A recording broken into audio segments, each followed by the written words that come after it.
Hi, this is Fraser Wilson for the Glaswegian.co.uk on a highly emotional day here at Paddy's Market. It's the last day of the market after Glasgow City Council decided to shut the doors on 200 years of history here. We decided to go around and speak to a couple of the stall holders and some of the customers to see what they think of the decision.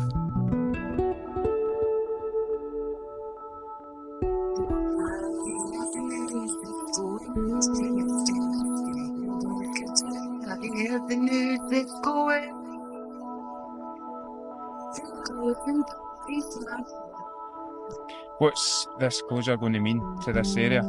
This area will be a ghost town. It'll be a ghost town because when you look at Paddy's Market, it's busy every day, it's a thriving market, there's a need for it, it's a viable market, and they're just turning this area of the city into a ghost town, and they'll never recreate a Paddy's Market no matter what. You say there's a need for it. What is that need? The need for the poor people of Glasgow, and not just the poor people, but for people, for it's a social community thing. People just come in on a daily basis for somewhere to go, something to do. People come in that don't have much money. Where else are you going to get a pair of shoes for £1? A jacket for 50 pence? The council have constantly flagged up the crime figures for this area. How do you respond to that? Well, the crime figures are the same in this area as they are in any area, Glasgow or Scotland or Britain for that matter. They've got crime everywhere, so why? They've just flagshipped this area and highlighted all the crime, and the police done a blitz in it to highlight the crime. If they'd done that everywhere, the crime figures would go up because they would be catching the criminals. Do you shop often at Paddy's Market? No, I've been here a few times in the past. So it's a sad week for the It's customers? a very sad week, yeah. I've got to know quite a few of them and they're all absolutely devastated, and yeah, it's really quite horrible. So it's going to be missed, you think? Yes, definitely. I mean, it's been here for is it 200 years? Yeah, so it'll definitely be missed. When you have your sons down here, grandsons, the places down here, you know what I mean? So what does the closure mean for you? Which means it's a tragedy, innit, for the people like Big and the people like Glasgow, you know what I mean? For the poor people anyway, Glasgow. Are you still getting good trade here? No bad, I mean, but most people are down here to pass their time. See, a lot of people is walking about here, they're just passing their time. They'll buy the old thing. Do you come here often? Very seldom. No. I've only come the last day to see what it's all about. I'm sad to hear it's closing. Yes. I mean, what's the importance of Paddy's Market?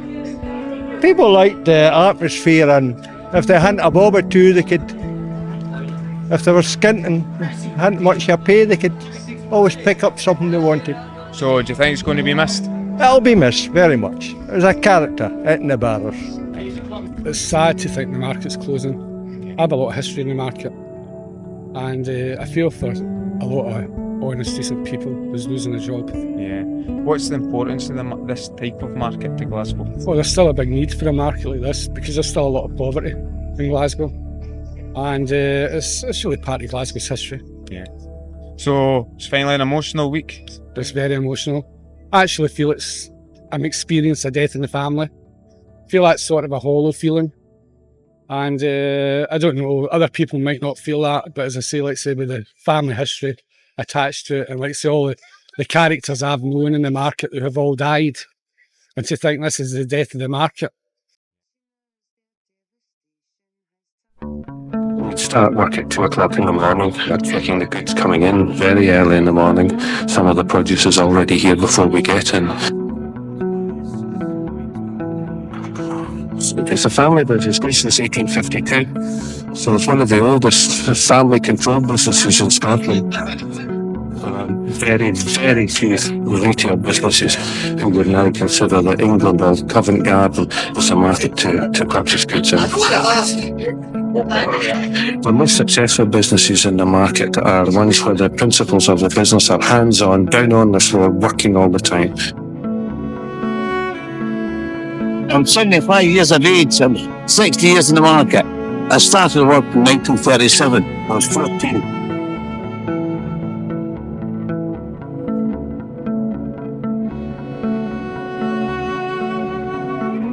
I worked up for them, working in a place, finished up in one place. That's quite good, you know.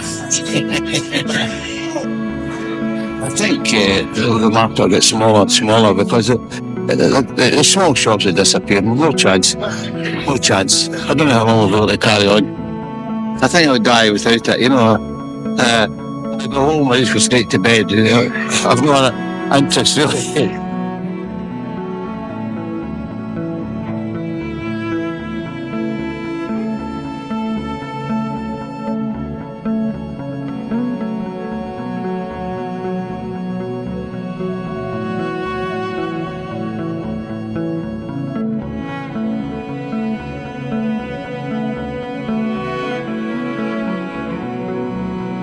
I don't get into them at 6 o'clock in the morning. Food is excellent fare, but unfortunately the caviar and smoked salmon sold out by 6 o'clock in the morning.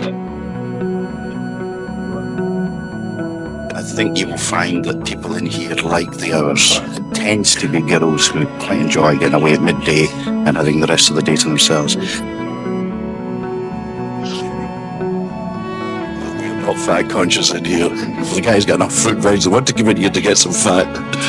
You can never sell an apple. It restricts your range.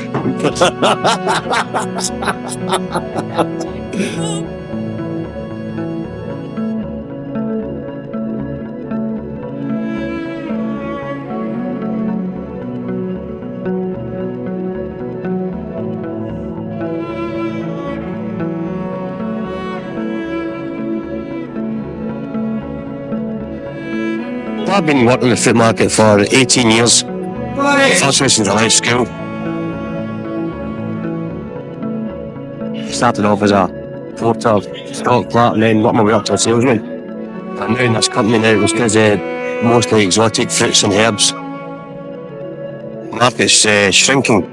It seems to be sort of working well because Edinburgh's a very quiet market now. It's a very small market, so it seems to be getting better.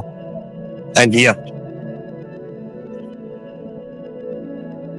generally everybody's doors are down about 12 o'clock. Well, they start closing at 10:30, but it's about 12 o'clock most people are finished. Well, I sell salvage, as you see, dishes, odds and ends, gents suits, ladies dresses, anything that insurance goes on fire, and I usually buy it up and I usually sell it at the Barras.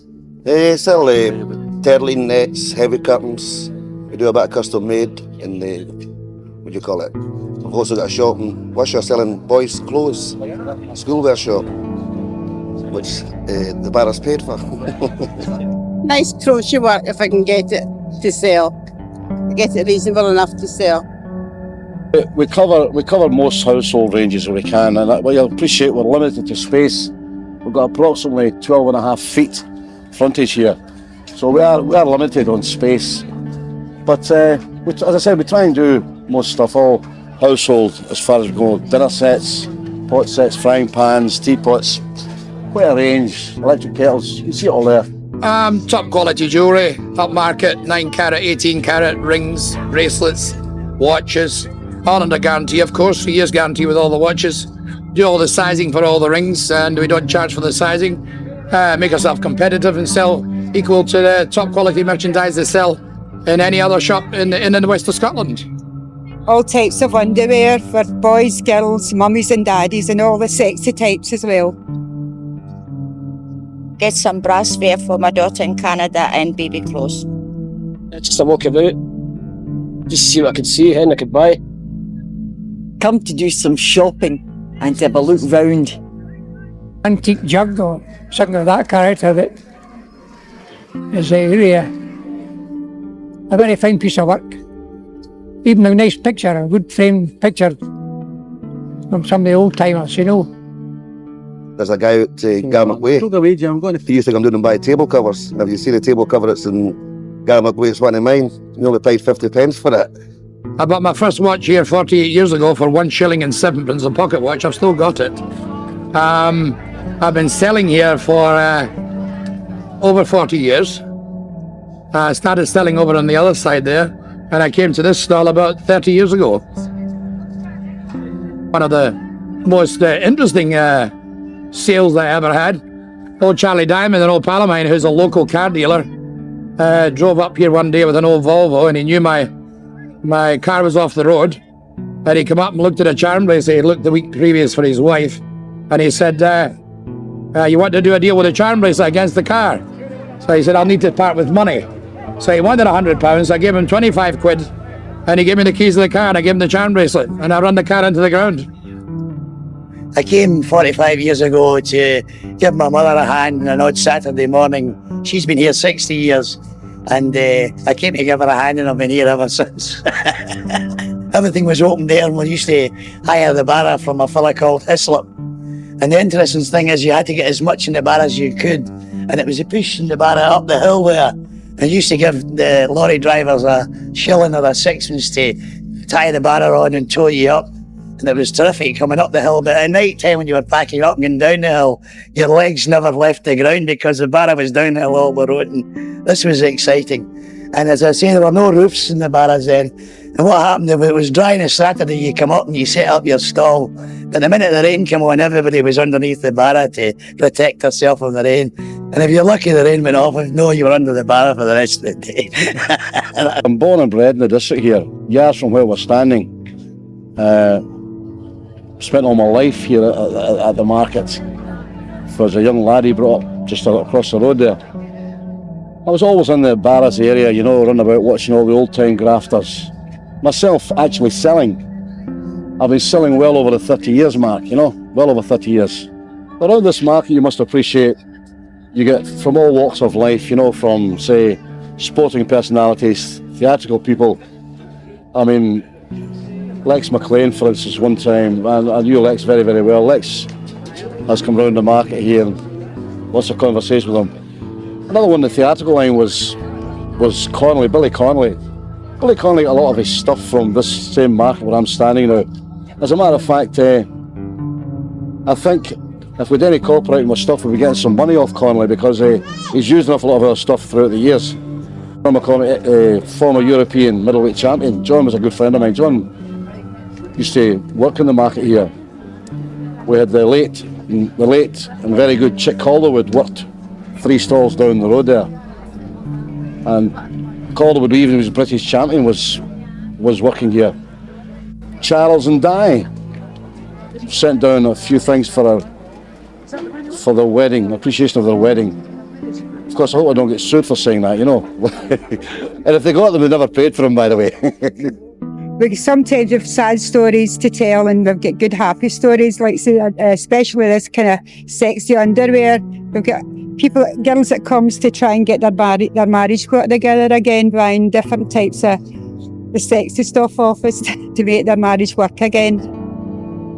We've got a crowd of chaps that comes to Ireland about 4 times a year to see their favourite football support, and they buy all the kind of sexy types underwear they can see here for all their wives, to see their wives anyway.